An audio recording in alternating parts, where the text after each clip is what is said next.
So I was going to upload this video as a thoughts on thing, and then I saw an Amazing Atheist video where he responds to it. I also saw a Thunderfoot video where he responds to it, but I found the Thunderfoot video to be less interesting. I will respond to the Amazing Atheist just because he makes his points clearer in a way, and I suppose it's almost to his detriment because it makes the points more apparently wrong. But what I'm basically going to do is combine the original video I recorded, which was a thoughts on video, and my response to the Amazing Atheist. So it might look a bit weird. I might change outfits 3 times. I haven't decided if I'm going to record all of this video tonight, just because it's not that late, but I don't know. I might need to go to bed quite early, or at least work on some stuff. So,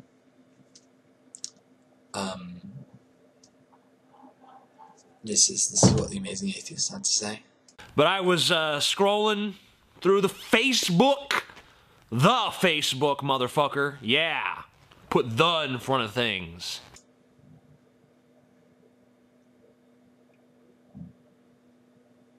Like old people do. The Google, the Facebook.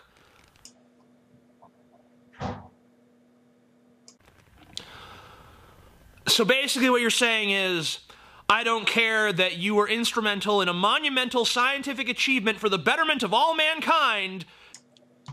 If your primary interest is in social politics and gender studies and things like that, then it follows that you would not care as much about scientific achievement as you would about the relation that certain societal phenomena have towards the advancement of women and of men in some respects, although not necessarily in this respect, but of both genders in gender relations and politics and sociology. It does not follow that you do not appreciate the advancement. So I'm using a computer right now and it blows my mind. It is just metal and plastic, and yet it enables me to record videos and upload them, and then people can watch them, and this is all just going on through metal and plastic, and that blows my mind. And I really do appreciate the work of scientists and engineers and technicians who make all of this possible, but at the same time I don't care. You know, it does not concern me what these people are doing, up until the point when they do something that affects my personal area of study and interest. So I didn't watch the landing, I believe it was by ESA, the European Space Agency. I didn't watch it. I did not care about it. The only point at which I cared about it was the point at which all of these issues about gender relations and the whole gender wars thing came up. And that was mostly because of all the MRAs and anti-feminists complaining about it. This issue could have gone completely over my head had it not all been brought to light by these anti-feminists like the Amazing Atheist and Thunderfoot and people like that. And with that said, given that I would not have even known any of this, I probably wouldn't have even known that we flew a probe onto a comet if none of this had emerged. It stands to reason that I do not care about the scientific achievements of whoever, because that's not what interests me. And I didn't realise that it was this massive crime and a huge negative reflection on your character for you not to care about these things. I thought, you know, we lived in a world where people could just not care about things. But apparently, if you don't care about science, then you must just be this troglodyte who doesn't know anything and just sits on their computer and complains all day. So Let me just ask you guys a question. What do you think would put more women off of working in scientific fields? a guy wearing a shirt that depicts images that are subjectively, in some people's opinion, sexist and objectifying, or the constant insistence on the part of feminists that the scientific community is just totally unwelcoming of women, and it's just a horrible environment for women, and it's a terrible place for them to be, and we need to change that culture drastically before women are even ready to enter it. Would women be more inclined to not go into science because of a shirt? And I will take a shirt to mean the general attitude of scientists towards women as opposed to feminists commenting on this. And I feel as though the abstract answer is yes. Feminists might have a active role in preventing many women from entering science, but in a way this almost is insignificant when you consider the fact that feminism is a social science vocation. And given that feminism is a social science vocation, if feminism can really affect the lives of women or men, then it is probably going to steer them in the way of social science anyway.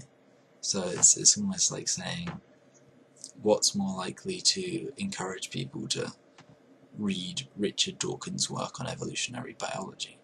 New Atheism or Christianity? Well, probably New Atheism is going to encourage them to read it. But that doesn't suggest that a Christian can't be an evolutionist or someone who accepts evolution. It just means that there is a connection between the two. And, you know, there is a connection between feminism and not engaging in STEM fields, because feminism isn't a STEM field. So you're right there, but it's immaterial that you're correct. You know, anyone can... philosophy is also going to encourage people not to engage in science, not because it is inherently against science, but just because it's a vocation that is completely outside the realms of science. Philosophy of science might stop people from becoming scientists. If you're very well educated in philosophy of science, you're not likely to become a scientist, you're likely to become a philosopher. But this doesn't mean that you hate science, or that science is a horrible thing. And again, there's a tendency to focus just on the direct, obvious implications of something. So, because the feminist idea that you can have a knock-on effect by suggesting that science might not be welcoming to women is almost rejected offhand. You know, it's completely ridiculous to think of society in terms of knock-on effects and how different actions might affect people's psychology in certain ways. Then, yeah, if you're going to look at people's psychology that way, then probably being told directly that science is hostile towards women will have more of an effect. But practically, I think that, yeah, the attitude that a lot of men in the scientific fields show towards women is more likely to have a negative effect than the feminists, who oftentimes will stress that it is important that women do show an active interest in science. And hopefully what you might get is a lot of women entering science who are less dissuaded by male attitudes towards women in science because of what they've heard from feminists. And I don't think it is unreasonable, and certainly not refuted, that this could be the case. And you know what? If there was a female scientist and she chose to wear a shirt that was all decked out with muscular, hunky guys, no one would give a shit. I wouldn't give a shit. You wouldn't give a shit. The feminists wouldn't give a shit. The MRAs wouldn't give a shit. No one would give a shit. So I go into the later part of this video where I talk about my own personal feelings on the matter, which I recorded yesterday.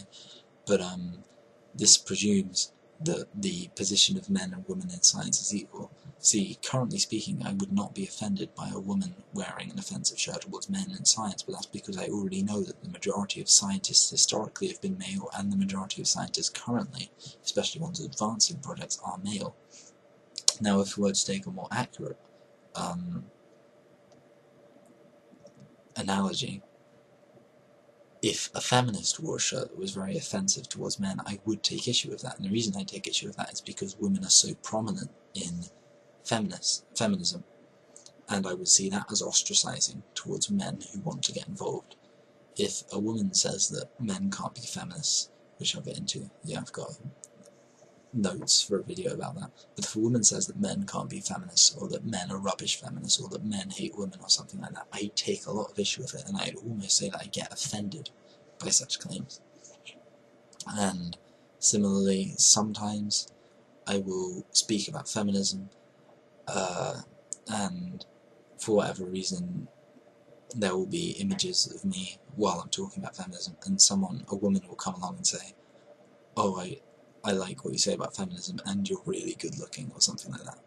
It doesn't happen that often, but every now and then a woman comes along and says I'm really good looking, and on the one hand, yeah, it's nice, but on the other hand, I don't want men to think that they can only talk about feminism if they're good looking. I don't want men to think that if they talk about feminism and they're not necessarily good looking by most women's standards, that they don't have anything to contribute, or that, you know, they're just white knights trying to get with women or something like that. And I do feel fortunate in a way, because I know that a lot of men who speak out in favour of equality between the sexes get accused of being white knights and things like that.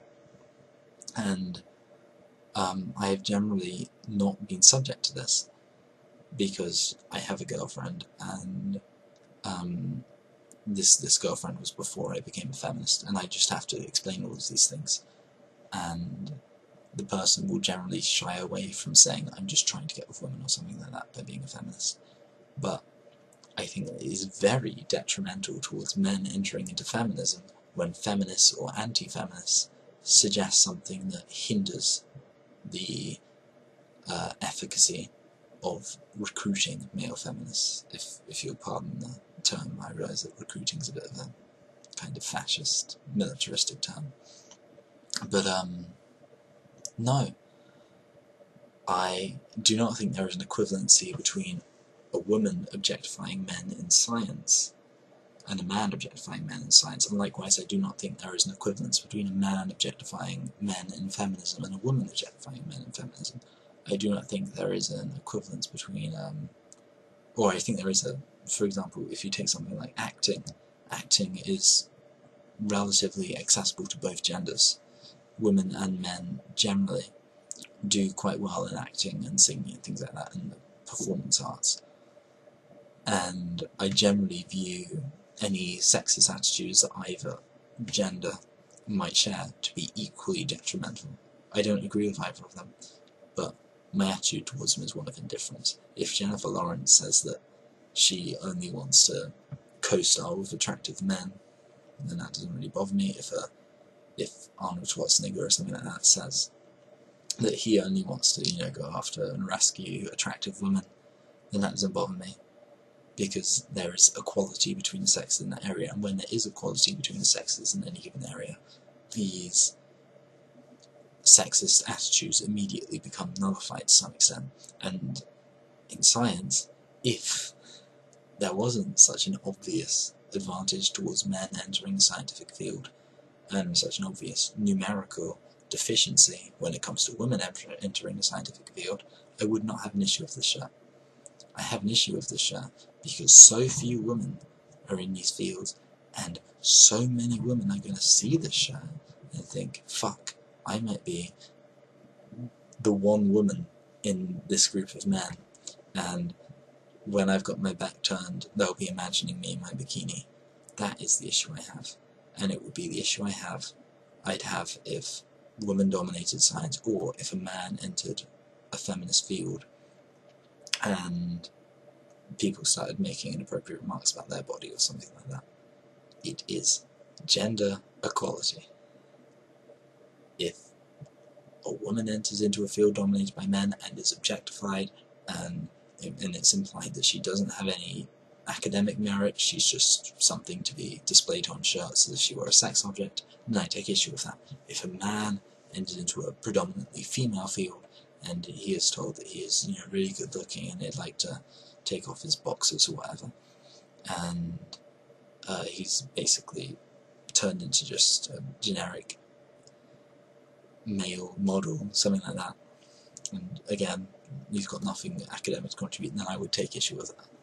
And if I do ever have a woman on this channel say something to the effect of, I really like you because you're attractive, or I really like you because you're better looking than whomever, or anything like that, I would take issue with it. If my contribution to the feminist YouTube community, which is very academic, I have to say, it's based on the 20 books I will read in an upcoming series, as well as several journals and other books I will read in 5 subsequent series, rather. If any of that was just thrown out the window because maybe I'm appealing to some woman, or maybe I'm cute or whatever, anything like that, I would take issue with it. So it's not just because this offends women, it's because whatever your gender is, if your contribution academically to something is being reduced to just being a sex object, or just being appealing on a sexual level, whether it's by someone wearing a shirt that obviously depicts that type of attitude, or whether it's someone saying that type of thing, or whether it's someone drawing a comic, or whether it's someone drawing a cartoon, whatever it is, just don't sexualize people unless you're in a relationship with them, you know. Don't make unwanted sexual advances on people, and don't make people feel uncomfortable by making unwanted advancements on something they might associate with. This is not a difficult concept, this is decent human being 101, so I'm not sure what you're saying by saying that people wouldn't have an issue if men were portrayed this way, because I guarantee you, if a man really does start to make leeway in a predominantly female field, and they are treated this way, it will be an issue, and it will be feminists on the forefront of advocating for the equality of the sexes, even with regards to this man, because that's what feminism is. How much more bullshit are we willing to tolerate from these feminist imbeciles who wouldn't know their vaginas from a fucking hole in the ground? I think that TJ has gone full-on cult leader when it comes to feminism, because now he's suggesting that we should no longer tolerate criticism. If somebody suggests that there is something wrong with society in terms of how it portrays women, then we should not tolerate it. This is a cause for concern. When you start saying that we should not tolerate criticism, or we should not tolerate criticism of our culture, you are entering into a very, very scary territory that I really do not want to get involved in at all.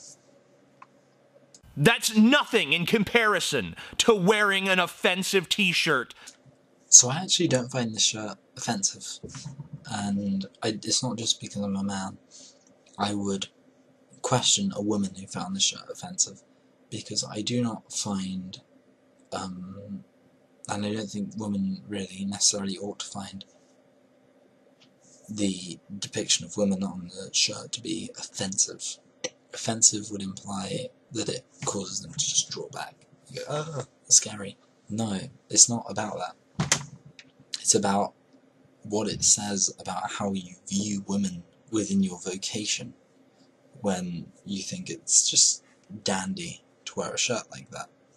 That is very, very weird, and I don't see how anyone would really wear a shirt like that and think that it would just be fine. But the fact that this guy did think it would be fine is worrying, because it makes you wonder what does he have in his office or his area of study. Does he have a half-naked woman? Does he have pornographic images? What do women have to look at that show what this guy thinks of women when they go to work in this vocation? And what are women going to think they're going to look at when they go to any scientific vocation? and offensive just isn't the right word. You know, when see, I'm going to make an analogy here, and it's going to be an extreme analogy for the intention of just proving the point. The Jim Crow laws weren't necessarily offensive to an African American. They just stopped them from being able to do a lot of things. Now, of course, there is no comparison to be made between the T-shirt and the Jim Crow laws. I will grant that. But there is a comparison if you grant, just suppose that we grant for a second, that this shirt on national TV showing a man wearing a shirt depicting half-naked women will affect how many women feel about entering into science. If we grant that, then it isn't offensive. It is just dangerous and worrying, and it will affect the way that women feel about entering into this vocation. And it won't necessarily be because they're offended. It will be just because they're put off. And I think there is a difference between being put off and being offended. I don't think any woman's going to look at the shirt and be offended. I just think women might look at it and go, you know, when there's an ugly guy who's got pimples everywhere and he smells bad and he's got terrible dress sense and he never shaves or whatever, women will be put off. And again, the same works in reverse for if a man sees a woman who never takes care of herself or anything like that. It doesn't mean they find it offensive. It just means that it doesn't bode well for how they might think they will be accepted into this community. And I do disagree with the intensity of the article that's being referenced there. I do disagree that this article is right in saying that it's offensive and sexist and horrible. No, it's just a guy. But what does it say about society when something can potentially affect the way women view vocation completely, and yet at the same time just be, you know, a guy, just being a guy? I think it says a lot about what our society suggests guys should do and how guys should view women. That some people subjectively think is sexist. So he uses this word subjective as if it's this massive criticism. He suggests that feminists are just imposing their subjective preference on people, and obviously there are two things wrong with this. I have my notes up, but I don't really need them because there's only two things. First point is relatively obvious, which is that he is implying a similarity between the subjective preference of clothing. So I might decide to wear yellow, even though I don't think it looks that good on me, but because it's the only clean t-shirt I had. And then I might see someone who's not wearing yellow and go, what are you doing? You should wear yellow. That's not what this has to do with, you know, no one's... Well, people have criticised this shirt for being very tacky. That's one of the kind of the like, moderate positions I've seen, people going, oh, I don't like his shirt because it's tacky. But the feminist criticism is that they do not like his shirt because they feel as though it is ostracising of for females who might want to enter into the scientific arena to see someone on the forefront of scientific advancement basically sexualizing them. Now, that's the first issue I have. It's got nothing to do with subjective preference in the way that TJ is framing it. He's framing it as if it's their subjective preference for the appearance of the t-shirt. It's not related to a subjective preference for the appearance of the t-shirt. The second thing that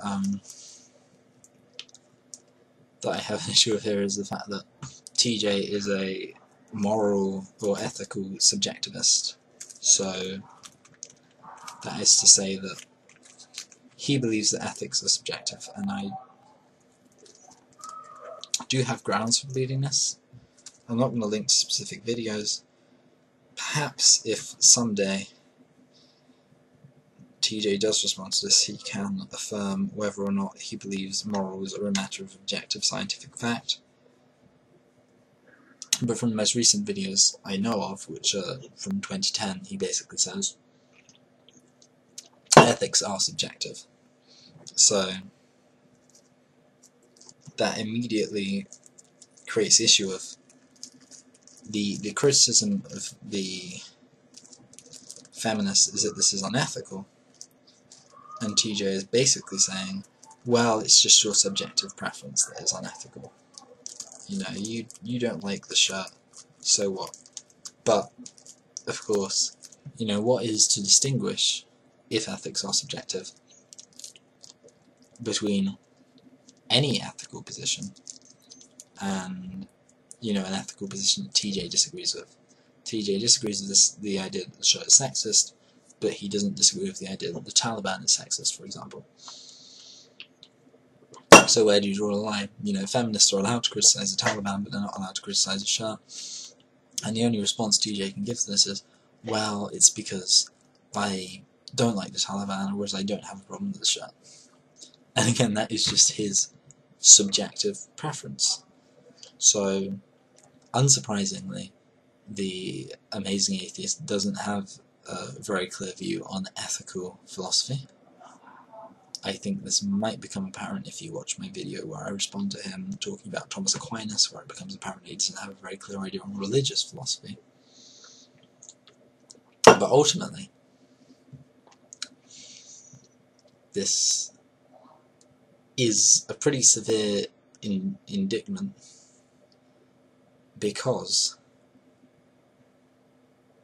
he is acting as if subjectivism, the subjectivism of this feminist opinion that the shirt is sexist, is automatically just you can just discount it. Whereas this is of course not the case, because the Amazing Atheist will say that Muslim radicals are immoral, and that is his subjective opinion. Any ethical position is a subjective opinion. It isn't just subjective opinions you disagree with or agree with are automatically objective or false according to your own standards. That's not how ethical subjectivism works. So I'm very curious about how he reconciles his criticism of feminism for being subjective with his own opinion that ethics are subjective. And I would like to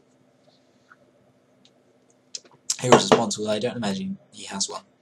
I imagine that he just used this because it's just this quick solution to the problem. You know, if someone says something you disagree with, just go, oh, it's subjective. They just said it because it's subjective. Even if, like, if a committed moral realist had said this, it would make sense, because they're a moral realist, they believe there are objective standards. The Amazing Atheist doesn't believe there are objective standards. So it creates quite a big contradiction in his beliefs. That's all I wanted to say on this right now. I will get back to a few more of his criticisms when I'm probably tomorrow, maybe later on tonight. So at this point I'm basically done responding to the Amazing Atheist. So I do actually have this feeling that a lot of people who are subscribed just want to see me respond to people I disagree with, and you don't really care about my thoughts on anything. But yeah, I'm basically just going to play what I recorded earlier, which is me talking about the issue from my perspective, and there might be a bit of overlap. I was planning on kind of integrating the whole thing, but I decided against it, so enjoy. So, I recently watched Steve Shive's video where he did 5 stupid things, and he was basically talking about a lot of issues, some, particularly his last point, related to feminism, and he said that he is a feminist, which, you know, I was already aware of. But, as always, it causes a controversy. And I was also watching a video on Sam Sader's channel, where, again, they come out and say, like decent progressive people do, that they are a feminist, and that they didn't think that the shirt in the space launch was appropriate.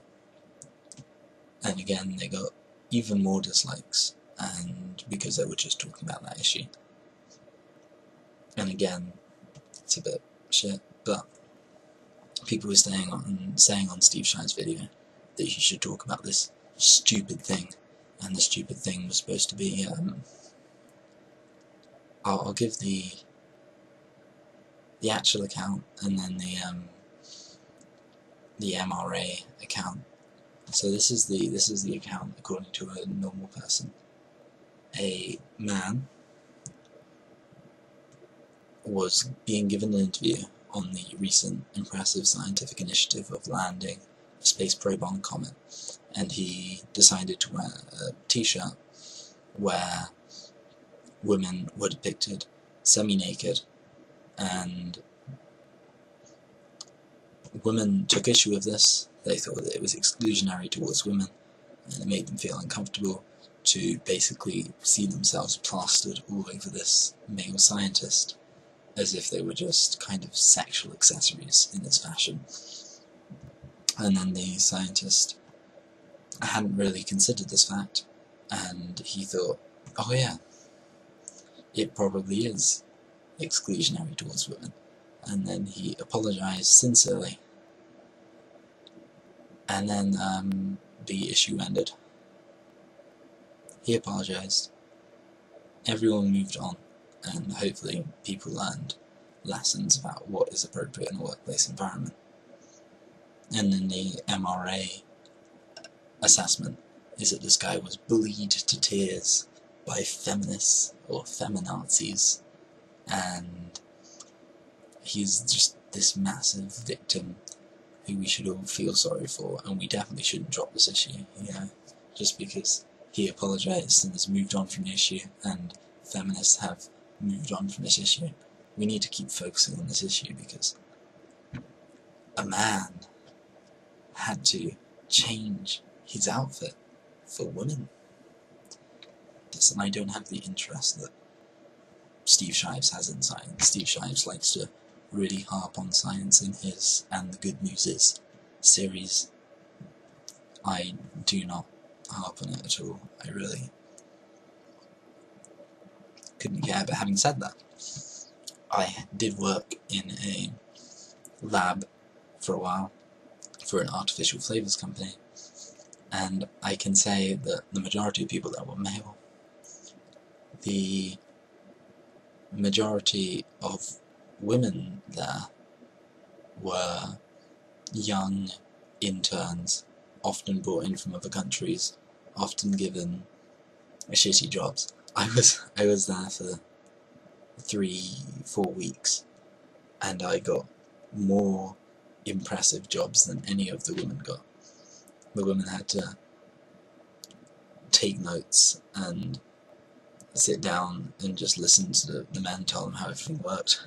And I think the first day, I remember, and it was very interesting, I got taken into this massive room, and it had this huge pressurized container, and it has to do with how they make a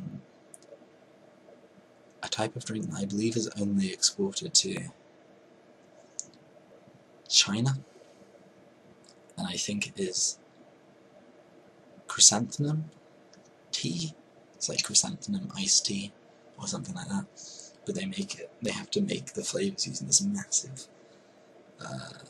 pressure container, and that was like one of the things I did when I was first there. And yet these interns, who were probably above me, they'd all been there longer than me, didn't really get to do anything interesting. And when I tried to talk to them, they were very sort of quiet, and I think they were just automatically uncomfortable to be approached by men. And if I had to posit a reason for this, I would say it's the fact that there were images, like posters and things like that, plastered around that had women half naked and things like that. And at the time I didn't really care, because it was before I was a feminist.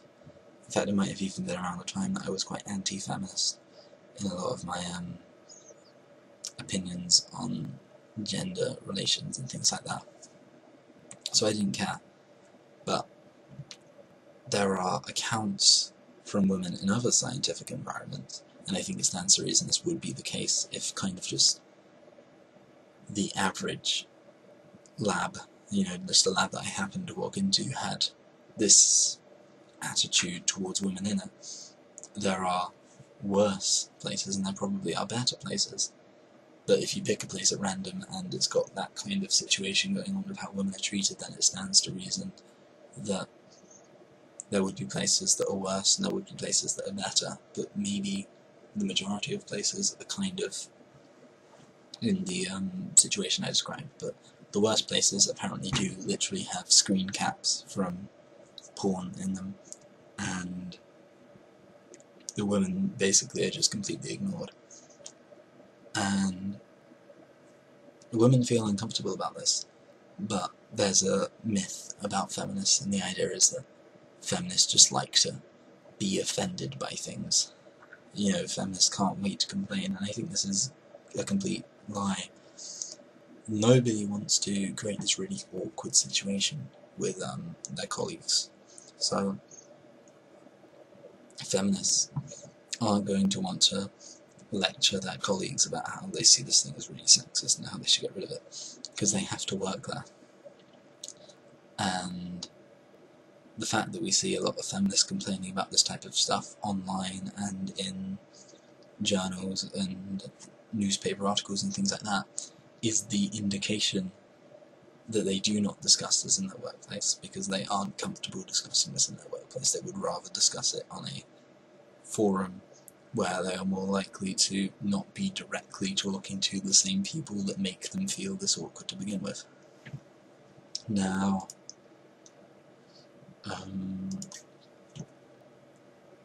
my attitude towards the whole thing is just to think based on empathy, and try to imagine that I lived in a society where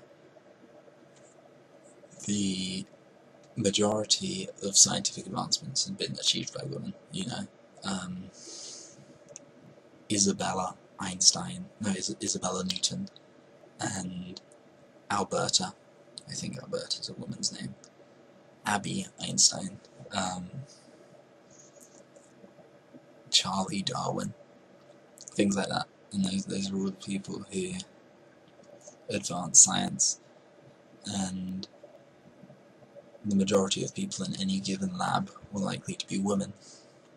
And I entered there as this male intern, and I really didn't seem to fit in. And I saw all these images of men plastered around, and they were all, really muscly, and they were oiled up, and in speedos and things like that. And I would feel uncomfortable about this, and I would not enjoy my job as much because this type of activity was going on. But if I were a man who was in the media and I was looking in on this situation, and then I saw somebody give an interview, a woman give an interview, after having, done what they did here, which is to launch a probe onto a comet, and she was wearing the same images, men, muscly, half naked, things like that, then I would take issue with it, and I would say this is exactly why men feel so uncomfortable in these female-dominated environments, because people just casually walk around wearing half-naked men on their attire. And, I will say at this point now that a lot of people think that because I'm a feminist I must really just dislike men, and I must not care about male issues. And the reality is no. The reality is I care enough about men that I would not want them to be in the position that women are in. And I care enough about women that I don't want them to be in the position that women are in. When I first really started to wrestle with the idea of if I thought feminism was a just way of looking at society, or an accurate way of describing the way society works, the first thing I thought was, would I feel awkward and underprivileged if I were in a situation women were in. If there had been very few male presidents, if there were very few male CEOs, if there were very few male religious leaders, if there were very few male scientific leaders and personalities, and there were very few male academics and things like that, how would I feel? I would feel shit. So that is why I'm a feminist, that's why I care about how women feel when they complain about their representation in academic fields.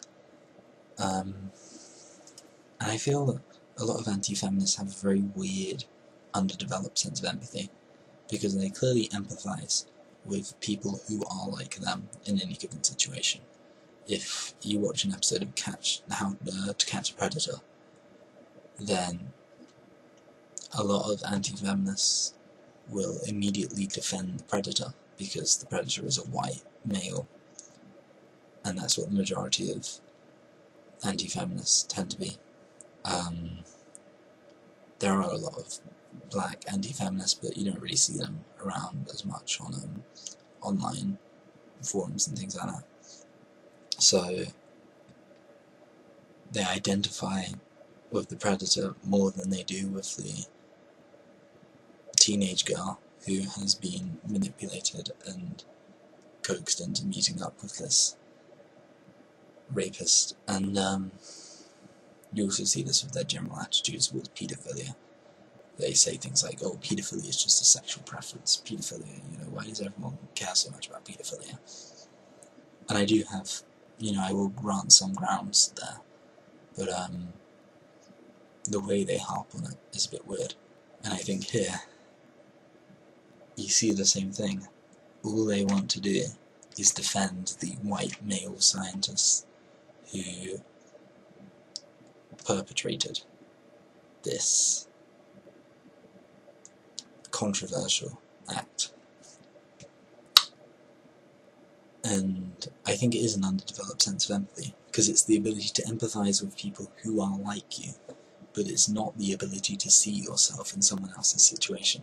Because if you could see yourself in other people's situations, they would be able to see themselves in the position of women, whether they're the young women in things like Catch a Predator, or the slightly older women in scientific arenas and things like that. So that's kind of my first point. The second point I wanted to bring up was that Anna Kasparian is a fucking idiot. She basically said that people shouldn't be offended by this, because no woman is going to decide not to be a scientist because she saw the shirt. And I think the trouble here is relatively obvious and uncontroversial, which is that you don't decide to enter into a position. It's not like there's any point in someone's life when they're told, would you like to be this? And then they say yes or no. It's a cumulative effort, and as a result, small differences can have cumulative effects. If you see women portrayed in a certain way in the media, and you see scientists generally still being male, and the entire industry still seeming to be a very male-dominated place, then it is going to have a knock-on effect on every decision you make regarding science, because that type of thing is going to stick with you subconsciously. The same way, I might decide that I want to be a hairdresser, but every single step I take towards becoming a hairdresser is going to be hindered by the fact that people might call me gay or effeminate in some way. And deep down, I will probably think that myself. I will think, oh, women are hairdressers, it's a woman's job.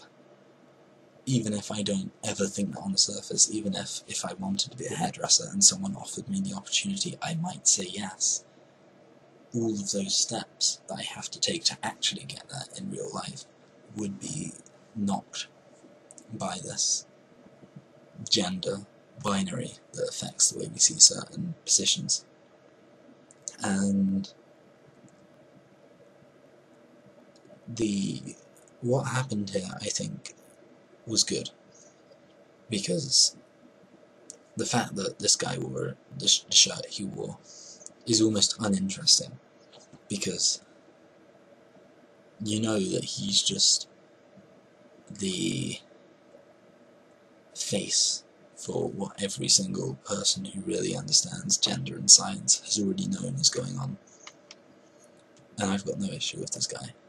But he apologised, and I think that is a huge step forward for someone to actually say, yeah, this was wrong, I shouldn't have done it.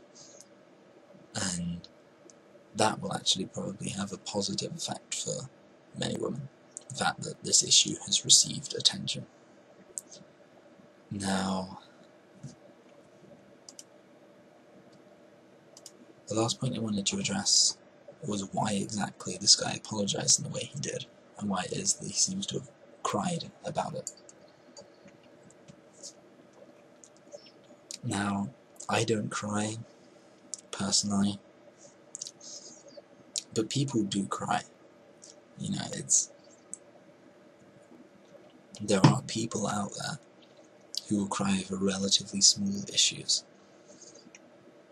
and it's possible that this guy just cried over a small issue, but I want to posit an explanation for why this person cried that has nothing to do with them being bullied by the feminazis. It's got nothing to do with how they were just a massive victim. And it's to do with the fact that when my girlfriend complains to me about something, it is an instinctive response of mine to make fun of her voice. You know, if she says, I told you to do this, I told you to do this, and I do that. But she was actually bullied at a young age because of her voice. I'm not going to go into what her voice sounds like and why it is, but she was, and as a result she is very sensitive about the subject. And while I've mostly got used to this fact, every now and then I will do it, because it's something that a lot of people do. If someone nags you or something, you imitate their voice, and you kind of make fun of them. And it upsets her, and then I feel bad, and I go, I'm really sorry, blah blah blah. And I'm upset, not because she's mad at me, but because I don't want to hurt my girlfriend. I don't want to make her feel sad. And therefore it really does upset me if I've done something that will make her sad. And that is what I identify with this guy. It seems to me that he's just been in an environment where this type of thing is fine, and then when he's seen how it has upset a lot of people, he has suddenly realised that actually what he's done has been quite serious. You know, I mean, I've never cried from my girlfriend being upset with me, but if there were several hundred thousands of my girlfriend all saying that what I did really upset them, that would really make me feel very, very sad and shitty. And it would especially be shitty if it happened on a point that was supposed to be really, really good. And so I will grant I feel sorry for this guy, you know. I feel sorry for him, one, because I don't think he did this to be malicious or openly sexist. I think he just did this because he wears a tacky shirt and it's so funny and you know, that's what it's like in scientific environments. And secondly, because it obviously was a really important moment of his life, and it really sucks for him that his attitudes towards women and his attitudes towards things that women find offensive had to be brought up now. I do feel sorry for him.